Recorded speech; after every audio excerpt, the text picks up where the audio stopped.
কোন গ্রাউন্ডে এই নিবন্ধন স্থগিত করা হলো জানতে চাইলে ইসি সচিব বলেন, স্বরাষ্ট্র মন্ত্রণালয়ের যে প্রজ্ঞাপন তার ধারাবাহিকতায় আমরা এটা করেছি। কমিশন সভায় প্রধান নির্বাচন কমিশনার ছাড়াও নির্বাচন কমিশনার আনোয়ারুল ইসলাম সরকার ও আব্দুর রহমানেল মাসুদ উপস্থিত ছিলেন। সভায় নির্বাচন কমিশন সচিব আখতার আহমেদ, আইন শাখার যুগ্ম সচিব ফারুক আহমেদ সহ কর্মকর্তারা আইনি দিকগুলো তুলে ধরেন। নির্বাচনী আইন গণপ্রতিনিধিত্ব আদেশ আপিও এর 90 অনুচ্ছেদ দফা ১ খ অনুযায়ী সরকার ঘোষিত নিষিদ্ধ দলের নিবন্ধন বাতিলের বিধান রয়েছে।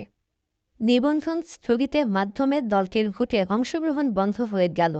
এর আগে নিবন্ধন শর্ত পূরণ, শর্ত প্রতিপালনে ব্যর্থতা এবং আদালতের নির্দেশে ৫টি দলের জামায়াতে ইসলামী, ফ্রিডম পার্টি, ঐক্যবদ্ধ নাগরিক আন্দোলন, পিডিপি ও জাগপা নিবন্ধন বাতিল করা হয়।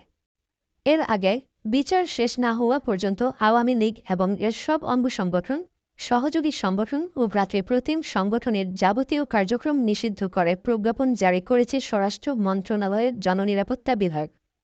সোমবার বিকেলে সিনিয়র সচিব নাসিমুল গনি স্বাক্ষরিত প্রজ্ঞাপন জারি করা হয়।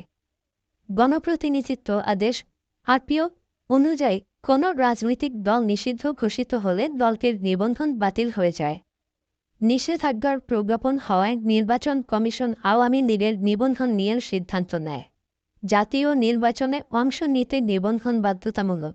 ২০০৮ সালে নবম সংসদ নির্বাচনের আগে নিবন্ধন প্রথা চালু করে নির্বাচন কমিশন।